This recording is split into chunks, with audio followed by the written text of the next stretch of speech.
வணக்கம் ஜோதி நண்பர்களே. 2025 சனிப்பெயர்ச்சி பலன்கள். வர மார்ச் மாதம் இறுதியில் சனிப்பெயர்ச்சியானது நடக்க இருக்கிறது. தனது சொந்த ராசியான கும்ப ராசியிலிருந்து சனி மீன ராசிக்கு பயிற்சியாகி 2027 வரைக்கும் அங்கே சஞ்சாரம் செய்துட்டு வருவாங்க. பொதுவாக இந்த 2025 வருடத்தை பொறுத்த வரைக்கும் பெரும்பாலான ஜோதிடர்களுடைய கருத்துக்கள் அப்படிங்கிறது கொஞ்சம் நெகட்டிவான விஷயங்களை நோக்கி தான் இருக்குது. நானும் கூட இந்த 2025 வருட பலன்களை அதெல்லாம் எப்படி என்ன அப்படிங்கிறது கொஞ்சம் தெளிவாகவே சொல்லியிருப்பேன். ஆனால் இது எல்லாத்துக்கும் பேஸாக இருக்கிறதே பார்த்திங்கன்னா இந்த சனிப்பெயர்ச்சி தான். சனியினுடைய இந்த மாற்றங்களால் தான் பலவித நெகட்டிவான விஷயங்கள் அப்படிங்கிறது செயல்பட போகுது. அதுலேயும் இந்த வருடம் குறிப்பிடத்தக்க வகையில் சனிப்பெயர்ச்சி அன்னைக்கே பார்த்திங்கன்னா இந்த வருடத்தினுடைய முதல் சூரிய கிரகணமும் ஏற்படுது. இந்த வருடம் ஏற்படக்கூடிய அந்த சூரிய கிரகணம் அப்படிங்கிறது கொஞ்சம் பவர்ஃபுல்லாக தான் இருக்கும். ஸோ முடிஞ்சால் அன்றைய தேதியில் இல்லைன்னா அன்றைய வாரம் முழுக்கவே பார்த்திங்கன்னா கர்ப்பிணி பெண்கள், அதிக அளவில் நோய்வாய்ப்பட்டிருக்கிறவங்க, தொடர்ந்து 2-3 வருடங்களுக்கு மேலாக மருந்துகளை கொண்டு இருக்கக்கூடியவங்க, உடல் பலகீனம் மிக்கவங்கலாம் பார்த்திங்கன்னா கொஞ்சம் கவனமாக இருங்க. ஏன்னா அன்றைய காலகட்டம் அப்படிங்கிறது உடல் ரீதியாகவும் மன ரீதியாகவும் கொஞ்சம் பாதிப்புகளை அது ஏற்படுத்த தான் செய்யும். முற்பகல் செய்யும் பிற்பகல் விளையும் சொல்கிற மாதிரி காலையில் எல்லாம் சுற்றிட்டு மத்தியானம் வந்துட்டு எனக்கு ஒன்றும் ஆளே நல்லா இருக்கல அப்படிங்கிற கேட்குற விஷயம் கிடையாது. இதெல்லாம் ரொம்பவுமே மைன்யூட்டாக நடக்கக்கூடிய விஷயங்கள். அதோடைய ரிசல்ட்டு பாதிப்புகள் அப்படிங்கிறதெல்லாம் ரொம்ப லேட்டாக தான் தெரியும். பல பிரச்சனைகள் இதனால் இப்படித்தான் நடந்திருக்கு அப்படின்னு புரிஞ்சிக்காமல் இருக்கிறதுக்கு முக்கிய காரணமே இந்த மாதிரியான விஷயங்கள் தான். எல்லோரும் என்ன நினைக்கிறாங்கன்னா அப்போதைக்கப்பே ரிசல்ட்டு கிடைச்சோன்னா அப்போ தான் அதுக்கு சம்மந்தப்பட்டது அப்படின்னு நினச்சிக்கிறது. பட் எல்லாத்துலேயுமே அது அப்படி நடக்காது. சில விஷயங்கள் உடனுக்குடனே ரிசல்ட்டு கொடுக்கும், சில விஷயங்கள் ரொம்பவுமே நாள் பட்ட பிறகு தான் பலனை கொடுக்கும். அந்த மாதிரி தான் இந்த சூரிய கிரகணம் அன்னைக்கும் கொஞ்சம் கவனமாக இருங்க. இன்னொரு விஷயம், இந்த பச்சிளம் பிள்ளைகள்லாம் இருக்காங்க அப்படின்னா கொஞ்சம் கவனமாக பார்த்துங்க. அவங்களுக்குலாம் கொஞ்சம் ஹெல்த் இஷ்யூஸ் இந்த டைமில் வருவதற்கான வாய்ப்புகள் இருக்குது. ஸோ இந்த சனிப்பெயர்ச்சிங்கிறது நடைபெற அன்னைக்கே பார்த்திங்கன்னா எவ்வளோ பெரிய வீரியத்தோடு செயல்படுதுன்னு பார்த்துக்கோங்க. அந்த ஜோதிடத்தை பொறுத்த வரைக்கும் இந்த கிரக பயிற்சிகள் அப்படிங்கிறது ரொம்ப ரொம்ப முக்கியம். அதுலேயும் மெயினாக பார்த்திங்கன்னா குரு பயிற்சி அந்த சனிப்பெயர்ச்சி அப்படிங்கிறது ரொம்ப ரொம்ப முக்கியம். ஏன்னா குரு முழு சுப கிரகமாக இருக்கிறதுனால நல்ல விஷயங்களை பற்றி தெரிஞ்சுக்கிறோம். அண்ட் சனி அதுக்கு அப்படியே ஆப்போசிட். அதுவும் இல்லாமல் அதனுடைய டிரான்சிஷன் பீரியடுங்க அப்படிங்கிறதும் ஜாஸ்தி. ஆனால் அது மட்டும் இல்லை, குரு பார்வை கோடி நன்மை அப்படிங்கிற மாதிரி சனி கொடுக்க எவர் தடுப்பாருன்னு பழமொழியே இருக்குது. ஸோ சனியை பொறுத்த வரைக்கும் உன்னை கொடுக்கணும் அப்படின்னு முடிவு பண்ணிருச்சு அப்படின்னா அதை தடுக்கிறதுக்கு கடவுளாலையும் முடியாது அப்படின்னு பழமொழிகளே இருக்குது. ஸோ அப்படிப்பட்ட இந்த சனியினுடைய பெயர்ச்சி எப்படி இருக்கும் அப்படின்னு தெரிஞ்சுக்கிறதுக்காக இந்த சனிப்பெயர்ச்சி பலன்கள் அப்படிங்கிறதும் ஜோதிடத்தில் ரொம்பவுமே முக்கியமாக கருதப்படுது. அண்ட் சனியை பொறுத்த வரைக்கும் என்ன தான் இது ஒரு நெகட்டிவான விஷயங்களை கொடுத்தாலும் எப்போவுமே ஒரு கதவு அடித்தால் இன்னொரு கதவு திறக்கும் அப்படிங்கிறது எல்லாருக்கும் தெரிஞ்ச விஷயம் தான். ஸோ முழுவதுமே நெகட்டிவான விஷயங்கள் அப்படிங்கிறது இருக்காது. நெகட்டிவ் இருந்தாலும் கூட அங்கேயும் சில பாசிட்டிவான விஷயங்கள்லாம் இருக்கும். அதனால தான் இந்த சனிப்பெயர்ச்சி பலனை எதுக்கு முக்கியமாக ஜோதிடம் பார்க்குது அப்படின்னா, நல்லது நடக்கலைனாலும் பரவாயில்ல, கெட்டது எதுவும் நடக்காமல் இருந்தால் அதுவே ஒரு பெரிய நல்ல விஷயந்தான் அப்படிங்கிறதுக்காக தான். ஸோ அப்படி இந்த மீன ராசியில் அடி எடுத்து வைக்கும் சனி உங்கள் ராசிக்கு என்ன மாதிரியான பலன்களை கொடுக்கும் அப்படிங்கிறத பற்றி தான் பார்க்க போகிறோம்.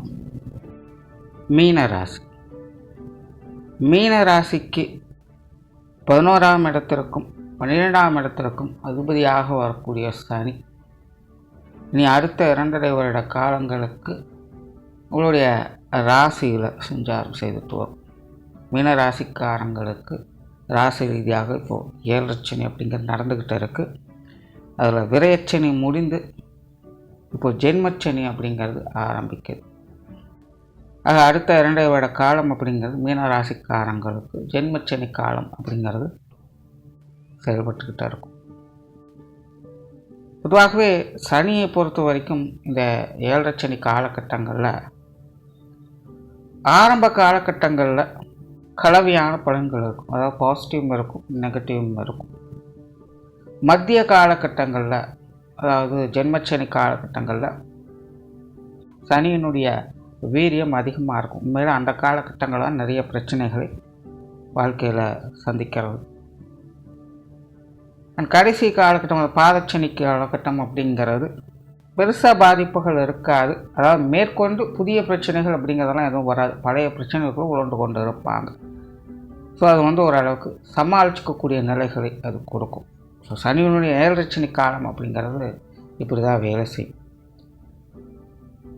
அதில் இந்த மீனராசிக்கு சனியானது விரையாதிபதியாகவும் வர்றதுனால இந்த விரையச்சனி காலகட்டங்களில் பாசிட்டிவ் நெகட்டிவ் கலந்து கொடுக்குற நிலையில் கூட பெரும்பாலும் ஒரு சாதகமான அமைப்புகளை கொடுக்கும். ரிஸ்க் இருக்கும். நிறைய விஷயங்கள் கொஞ்சம் பிரச்சனைகளாகும், தேவையில்லாத விரயங்கள் செலவுகளாகும் அதிகம் இருக்கும். அதாவது சனியை போல கொடுப்பார்களே கெடுப்பார்கள்னு சொல்லுவாங்க. அந்த மாதிரி மீனராசிக்காரங்களுக்கு இந்த 7 சனி காலகட்டங்களில் கெடுத்து கொடுக்கும். ஏதோ ஒரு பிரச்சனைகளை கொண்டு வந்துடும். தேவையில்லாத பிரச்சனைகளாகவும் இருக்குது. இதெல்லாம் நமக்கு தேவையா அப்படிங்கிற மாதிரி தான் சில விஷயங்களை அவங்க பார்ப்பாங்க. சம்மந்தமே இல்லாமல் இது எதுக்கு நம்ம போய் இதில் சிக்கிட்டு இருக்கோம், நமக்கே இது வந்தது அப்படிங்கிற மாதிரி சில பிரச்சனைகள், தனிப்பட்ட சூழ்நிலைகளும் அவங்களோட குடும்ப சூழ்நிலைகளும் பார்க்க முடியும். ஈவன் நிறைய மீனராசிக்காரங்க இந்த 7 சனி காலகட்டங்களில் அவங்க சும்மா இருந்தாலும் கூட அவங்க குடும்பத்தில் இருக்கவங்க ஏதாவது ஒரு விஷயங்களை தலையிட்டு அது ஒரு பெரும் பதட்டமாகவும் குழப்பமாகவும் காணப்படும். ஏன்னா மீனராசிக்காரங்க பொதுவாக இயல்பான நிலையில் இருக்கக்கூடியவங்க. அவங்ககிட்ட பெருசாக ஒரு ஆட்டம் பாட்டம் ஆர்ப்பாட்டம் பார்க்க முடியாது. மந்தமான சூழ்நிலைகள் எதுவுமே கண்டு காணாமல் இருக்கக்கூடியவங்களும் அல்ல. ஒரு இயல்பான நிலைகளில் எப்போவுமே அவங்களுக்கு குறித்தான விஷயங்களை சிறப்பாக இருக்கக்கூடியவங்க. ஸோ அதனால் பெருசாக மற்றவங்களுடைய விஷயங்களை தலையிடக்கூடிய தன்மை அவங்களுக்கு கிடையாது. ஆனால் இந்த 7 சனி காலங்களில் மற்றவங்களால் ஏற்படக்கூடிய பிரச்சனைகள் தவிர்க்க முடியாததாக இருக்கும்.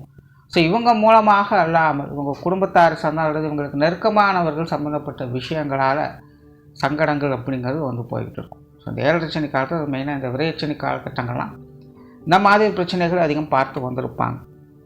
உற்றார் உறவினர்கள் வகையிலலாம் சங்கடங்கள் அப்படிங்கிறது தவிர்க்க முடியாததாக இருக்கும். நல்லதாக செஞ்சாலும் கெட்டதாக தான் தெரியும். ஆனால் மீனராசிக்காரங்களுக்கு இந்த 7 சனி காலம் அப்படிங்கிறது கெடுத்து கொடுக்கும். ஒரு பிரச்சனையை கொடுத்துரும், ஆனால் காப்பாற்றி விட்டுரும். அப்படி தான் இப்போதைக்கு மீனராசிக்காரங்களுடைய நிலையானது போய்கிட்டு இருக்குது. இனி அடுத்தது ஜென்மச்சனி காலம்ங்கிறது ஆரம்பிக்குது. ஸோ மெயினாக ஜென்மச்சனி காலகட்டங்களில் தான் சனியினுடைய செயல்பாடுகள் அதிகரிக்கும், சனியினுடைய வீரியம் அதிகரிக்கும். மீனராசிக்காரங்க இப்போ தான் கொஞ்சம் கவனமாக இருக்கணும். ஜென்ரலாகவே மீனராசிக்கு சனியானது ஒரு நடுநிலை கிரகமாக அது செயல்படும். நல்லவனுக்கு நல்லவன், கெட்டவனுக்கு கெட்டவன்கிற மாதிரி செயல்படும். ஏன்னா ராசி ரீதியாக பார்க்கும் பொழுது மீனத்திற்கு லாபத்தை கொடுக்கறதும் அதே சனி தான், விரயத்தை கொடுக்கறதும் நஷ்டத்தை கொடுக்கறதும் அதே சனி தான். அதனால் அவங்களுடைய கர்மங்களுக்கு ஏற்ப லாப நஷ்டங்களை தீர்மானிக்கிறது இந்த சனியாகத்தான் இருக்குது. ஆக சனியினுடைய அமைப்பே பார்த்திங்கன்னா மீன ராசிக்காரங்களுக்கு நல்லவனுக்கு நல்லவன், கெட்டவனுக்கு கெட்டவங்கிற மாதிரி தான் இருக்குது. கர்ம பலனை கண்டிப்பாக அனுபவித்து தீர்த்தாகணும். எந்த ஒரு பரிகாரம் பண்ணாலும் அதுவும் வேலைக்கு ஆகாது. அதாவது புரிஞ்சுக்கோங்க, இங்கே நான் கர்ம பலனை பற்றி சொல்லிகிட்டு இருக்கேன். ஜாதகத்தில் இருக்க தோஷங்கள் பரிகாரங்களை பற்றி நான் பேசலை, அது வேறு. கர்ம பலன் அப்படிங்கிறது அதை அனுபவித்து தான் தீர்க்கணும், அது வழி இருக்கும். அதுக்கு எக்ஸம்ஷனே கிடையாது அப்படிங்கிற ஒரு நிலையை தான் சனி கொடுக்கும். அதனால தான் மீனராசிக்காரங்க முடிஞ்ச அளவுக்கு மற்ற விஷயத்தில் தலையிடாதீங்க, முடிஞ்ச அளவுக்கு மற்றவங்களோட அனுசரித்து போங்க அப்படின்னு இந்த பொது பலன்கள் அடிக்கடி சொல்கிறது. இந்த கண் திருஷ்டி, பொறாமை, வஞ்சம், பழிவாங்குதல் போன்ற விஷயங்கள்லாம் மீனராசிக்காரங்களுடைய வாழ்க்கையில் வந்துருச்சு அப்படின்னா அது கொஞ்சம் நெருக்கடியான சூழ்நிலை அதிகமாகவே அவங்களுக்கு கொடுக்கும். ஏன்னா சனியினுடைய தாக்கம் அந்த விஷயங்கள் அதிகமாக தான் இருக்கும். ஏன்னா கொடுப்பவரே கெடுப்பவருமாக அங்கே மாறிடுறாரு. எந்த அளவுக்கு உங்களை காப்பாற்றி வந்ததோ அது அந்த அளவுக்கு அழிக்கவும் துணிஞ்சிடும்.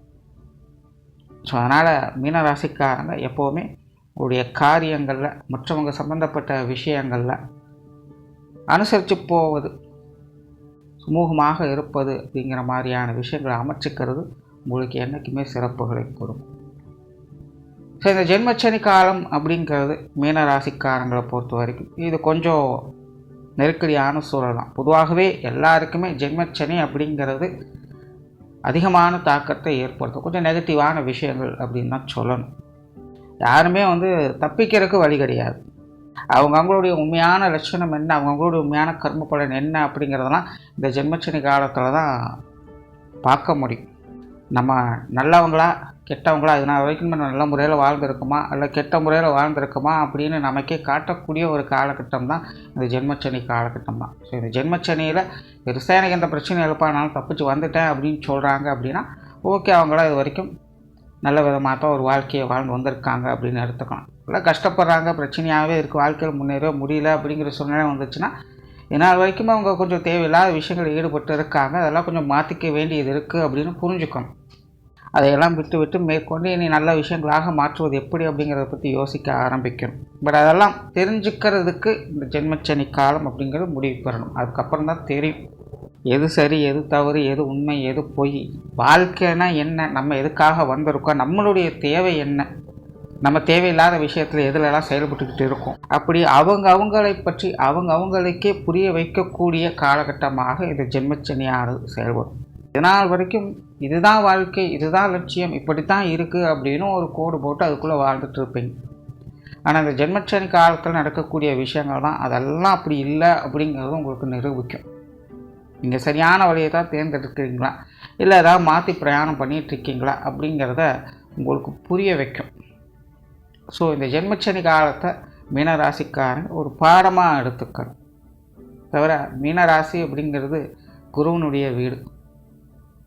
குருவுக்கு உரித்தான மரியாதை கண்டிப்பாக சனியானது கொடுக்கும் என்றைக்குமே. அதனால் இந்த உபயராசிகள் அப்படின்னு சொல்லக்கூடியதில் இந்த தனுசு மீனம் அப்படின்னு வரும்போது ரெண்டுமே குருவனுடைய வீடாக இருக்கும். ஸோ இந்த தனுசு மீனத்திற்கெல்லாம் பார்த்தீங்கன்னா என்ன தான் கஷ்ட நஷ்டங்களை கொடுத்தாலும் அதன் மூலமாக ஞானத்தையும் அறிவையும் கொடுத்துரும், ஒரு நல்ல படிப்பினையை கொடுத்துரும், வாழ்க்கைக்கு தேவையான அனுபவங்களை கொடுத்துரும்.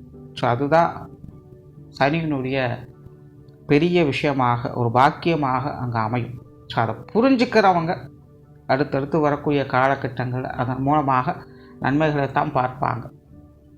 சொல் புத்தி சுயபுத்தியை காட்டிலும் அனுபவ புத்தி அப்படிங்கிறது வாழ்க்கைக்கு என்றைக்கும் மறக்காத ஒரு உன்னதமான விஷயங்களை கொடுக்கும். அந்த ஒரு விஷயங்களை இந்த ஜென்மச்சனியானது மீனராசிக்காரங்களுக்கு ஏற்படுத்தும். பொதுவாக ஜென்மச்சனி காலகட்டங்களில் கொஞ்சம் பொறுமை நிதானம் அப்படிங்கிறது அதிகமாக தேவைப்படும். ஏன்னா காரிய ரீதியாக எந்த ஒரு விஷயங்களும் எடுத்தோம் கூட்டம் அப்படின்னாலாம் செய்ய முடியாது. அதனாலேயே எல்லா விஷயமும் அவசரப்படாமல் கொஞ்சம் நிதானமாக இருக்கிறது நல்லது. அதே போல் தொழில் வேலை உத்தியோக ரீதியான விஷயங்களும் பெருசாக மாற்றங்களோ முன்னேற்றங்களோ எதையும் எதிர்பார்க்க முடியாது. ஒரு குழப்ப நிலைகள் தான் இருக்கும், மனசில் ஒரு இருள்சூர்ணமான நிலைகளில் தான் இருந்துட்டு வருவாங்க. புதுசாக எதையும் யோசிக்க முடியாது, யோசித்தாலும் அதை செயல்படுத்த முடியாது, கொஞ்சம் ஒரு தயக்கமும் தடுமாற்றமும் இருந்துக்கிட்டு தான் இருக்கும். ஆல்ரெடி மீன ராசிக்காரங்க ராசியில் ராகுவும் 7ஆம் இடத்துல கேதுவும் இருந்து வந்த நிலையில் மனதளவிலே ஒரு சஞ்சல நிலைகள் அப்படிங்கிறது அவங்களுக்கு இருந்துக்கிட்டு தான் இருக்கும். ஒரு குழப்ப நிலைகள், ஏட்டிக்கு போட்டியான விஷயங்கள், சம்பந்தம் இல்லாத விஷயங்களை தலையிட்டு தேவையில்லாமல் மனசுக்குள்ள குழப்பங்கள் ஏற்படுது, ஒரு கற்பனைக்குள்ளே மூழ்கி இருக்குது. இந்த மாதிரி மன ரீதியான சலனத்தன்மைகள் அவங்க தொடர்ந்து இருந்துட்டு வர்றாங்க. இப்போ அந்த ராகுகேதுவானதும் இன்னை விலக ஆரம்பிச்சிடும். பட் விலகின பிறகு இருள் கிரகமான சனி உள்ள என்ட்ராகிறது.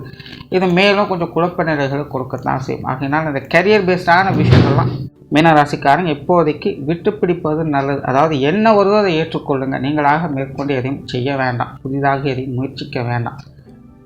வர்றதை பூரணமாக ஏற்றுக்கொண்டு கிடைக்கிற விஷயங்களை சிறப்பாக செய்கிறது எப்படி அப்படிங்கிறத பார்த்தாலே போதும், அதுவே உங்களுக்கு உகந்ததாக இருக்கும்.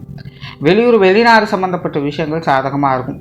ஜென்ரலாகவே இந்த ஜென்மச்சனி காலகட்டங்கள் அஷ்டமச்சனி காலகட்டங்கள்லாம் இந்த வெளிநாடு வாய்ப்புகள், வெளியூர் சம்மந்தப்பட்ட விஷயங்களுக்கு போய் செயல்பட்டு வர்றது, இந்த மாதிரியான அமைப்புகள்லாம் சாதகமாக இருக்கும்.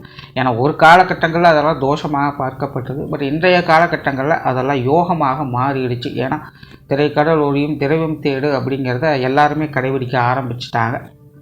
ஸோ இதை நார்மலாக பார்த்தா இது தோஷம், பட் இப்போதைய நிலையில் இது யோகமாக இருக்குது. அதனால் இந்த வெளிநாடு வெளியூர் சம்மந்தப்பட்ட விஷயங்கள்லாம் உங்களுடைய எதிர்பார்ப்புகளை பூர்த்தி செய்யும். பொருளாதார ரீதியாக மந்த நிலைகள் கண்டிப்பாக இருக்கும். வரவு செலவுகள் அப்படிங்கிறது கவனத்தில் வச்சுக்கோங்க. கடன் சார்ந்த விஷயங்கள் முடிஞ்ச அளவுக்கு தவிர்த்துக்கோங்க. இதை போன தடவை 7 ஆரம்பிக்கும் போதே மீனராசிக்காரங்களுக்கு சொல்கிறேன், விரைச்சனியானது ஆரம்பித்தாச்சு, தொட்டதுக்கெல்லாம் தேவையில்லாத விரயங்கள் செலவுகளுக்கும் 10 ரூபா சம்பாதிச்சாலும் 20 ரூபா செலவாகத்தான் செய்யும். இப்போதைக்கு விரயங்கள் அப்படிங்கிறது இன்றைக்கான விரைச்சலி கம்ப்ளீட்டாக க்ளோஸ் ஆகுது. அதனால் விரயங்கள் செலவுகள் அப்படிங்கிறது பெருசாக உங்களுக்கு பாதிப்புகள் கொடுக்காது. அப்படியே ஏற்பட்டாலும் அது சுப விரயங்களாகத்தான் இருக்குமே தவிர தேவையில்லாத விரயங்கள் அப்படிங்கிறதெல்லாம் இருக்காது. அதெல்லாம் ஓகே தான். ஆனால் பொருள் வரவுகள் அப்படிங்கிறது மந்த நிலையில் இருக்கும். நீங்கள் எதிர்பார்த்த அளவுக்கு பண வரவுகள் திருப்திகரமாக இருக்காது. அப்படியே அது கிடைச்சாலும் கூட திரும்பவும் அந்த 10 ரூபாய்க்கு 20 ரூபா செலவுகள் தான் ஏற்படும். எடுத்து சேமித்து வைக்கலாம் அப்படிங்கிறது முடியாது. அதனால் இந்த கொடுக்கல் வாங்கல் விஷயங்கள், கடன் சம்பந்தப்பட்ட விஷயங்கள், இந்த பண பரிவர்த்தனை சார்ந்த அனைத்து விஷயங்களுமே மீனராசிக்காரங்க இப்போதைக்கு கொஞ்சம் கவனமாக இருங்க. அதே போல் உடல்நலம் சார்ந்த விஷயங்களும் கொஞ்சம் கேர் எடுத்துக்கோங்க. உடல் அலைச்சல்களும் மன அலைச்சல்களும் கண்டிப்பாக இருக்கும். எப்போவுமே ஓய்வு எடுக்கணும் அப்படிங்கிற மைண்ட் செட் தான் அதிகமாக இருக்கும். பொழுதுபோக்கு விஷயங்கள், தனிமை சார்ந்த விஷயங்கள், ஸோ இப்படி தான் ஈடுபாடுகள் அதிகரிக்கும். கொஞ்சம் ஆக்டிவாக இருக்கணும் அப்படின்னு நினச்சா முடியாது. அந்த அளவுக்கு உடல் சோர்வுகளும் மன சோர்வுகளும் உங்களை கொஞ்சம் அலைச்சலுக்கு உள்ளாக்கும். ஸோ அதனால் இந்த ஹெல்த் சார்ந்த விஷயங்கள், உணவு சம்மந்தப்பட்ட விஷயங்கள்லாம் கொஞ்சம் கவனம் எடுத்துக்கோங்க. சொத்து சுகங்கள், வாகன விஷயங்கள்லாம் சாதகமான அமைப்புகள் இருக்குது. கண்டிப்பாக இந்த 7 சனி காலம் முடியறதுக்குள்ளேயே பார்த்தீங்கன்னா நிறைய பேருக்கு இந்த வீடு வாகன யோகங்கள், நிலபுலங்கள் வகையில் ஆதாயங்கள் போன்ற அமைப்புகள்லாம் எதிர்பார்க்கலாம். அது சார்ந்த விஷயங்கள் அனைத்துமே ஒரு சாதகமான அமைப்புகள் இருக்கும். அதே போல் இல்லங்களில் சுப விசேஷங்கள், சுப காரியங்கள் போன்ற அமைப்புகள் சிறப்பாக இருக்கும். குறிப்பாக மீன ராசிக்காரங்களுக்கு இந்த திருமண அமைப்புகள், புத்திரவாக்கிய அமைப்புகள் எல்லாம் இனி வரக்கூடிய காலங்களில் சிறப்பாகவே இருக்குது. இந்த 7 சனி கம்ப்ளீட் ஆகிறதுக்குள்ள மீன ராசிக்காரங்க எல்லாருக்குமே இந்த வரன் சார்ந்த விஷயங்கள் நல்லபடியாக அமையும். அதே போல் புத்திரவாக்கிய அமைப்புகளும் நல்லபடியாக அமையும். சுய ஜாதக ரீதியாக இது சார்ந்த விஷயங்கள், ஏதாவது தோஷங்கள் இருந்தாலும் அது சம்மந்தப்பட்ட பரிகாரங்களை மேற்கொள்ளும்போது அதற்குண்டான நன்மைகளும் கிடைக்கப்பெற்று வருவீங்க. ஸோ இந்த 7 சனி காலம் அப்படிங்கிறது இந்த திருமண அமைப்புகள், புத்திரபாக்கிய அமைப்புகள் போன்ற நிலைகளில் நன்மைகளை தான் மீனராசிக்காரங்களுக்கு கொடுக்கும். மாணவர்களுக்கு கல்வி மற்றும் வித்தை சார்ந்த விஷயங்கள் சாதகமான நிலைகள் இருக்கும். மாணவர்களுடைய விஷயங்கள், காரியங்கள், முன்னேற்றங்கள் இருக்கும். ஜென்மச்சனி காலகட்டங்களில் பொதுவாகவே எல்லாருக்கும் கொஞ்சம் சிரமங்கள் அப்படிங்கிறது இருக்கத்தான் செய்யும். ஸோ மாணவர்களும் படிப்பு விஷயங்களும் கொஞ்சம் கவனம் எடுத்துக்கங்க. இந்த கவனக்குறைவுகள் ஏற்படுறது இயல்பான விஷயம்தான். அதே போல் தேவையில்லாத விஷயங்கள், ஈடுபாடுகள் அப்படிங்கிறது கொஞ்சம் அதிகரிக்கும். தேவையில்லாத சகவாசங்கள் போன்ற விஷயங்கள்லாம் இந்த ஜென்மச்சனி காலகட்டங்களில் ஏற்படும். ஸோ மாணவர்கள் இந்த மாதிரியான விஷயங்களும் கொஞ்சம் கவனம் எடுத்துக்கோங்க. ஆனால் மற்ற கிரகங்களுடைய அமைப்பின் பிரகாரம் மாணவர்களுக்கு கல்வி வித்தைகள் ஒரு சாதகமான அமைப்புகள் இருக்குது. உங்களுடைய முயற்சிகள் நல்லபடியாக இருக்கும் பட்சத்தில் இது சார்ந்த விஷயங்களை நன்மைகளை எதிர்பார்க்கலாம். குடும்ப விஷயங்கள், காரியங்கள் கொஞ்சம் சுணக்க நிலைகள் இருக்கும். இருந்தாலும் குடும்ப உறவுகள் வகையில் ஒரு அனுசரியான அமைப்புகளை எதிர்பார்க்கலாம். அவங்களுடைய சப்போர்ட் அப்படிங்கிறது உங்களுக்கு எப்போவுமே இருக்கும். பட் குடும்பத்துக்குள்ளே கொஞ்சம் மந்தமான நிலைகள் தான் இருக்கும். எதை எடுத்தாலும் 1க்கு 2 தடவை வேலை செய்கிற மாதிரி இருக்கும். கொஞ்சம் ரிஸ்க் எடுத்து தான் எல்லா விஷயங்களும் செய்து வருவீங்க. அதனால் குடும்பத்துக்குள்ளே அலைச்சல்கள் அதிகமாக இருக்கும். இருந்தாலும் அனுசரணையான விஷயங்களையும் எதிர்பார்க்க முடியும். ஸோ ஓவராலாக மீனராசியை பொறுத்த வரைக்கும் இந்த சனிப்பெயர்ச்சியானது பொறுமை காப்பது அனைத்து விஷயங்களும் சால சிறந்ததாக இருக்கும். கிடைக்கிற வாய்ப்புகளை பயன்படுத்துங்க. நீங்களாக எதிலையும் போய் மாட்டிக்கொள்ளாதீங்க. அவசரமில்லாமல் நிதானமாக செயல்படுவதற்கு அமைதியான சூழலை பார்க்க முடியும். நன்றி, வணக்கம், வாழ்க வளமுடன்.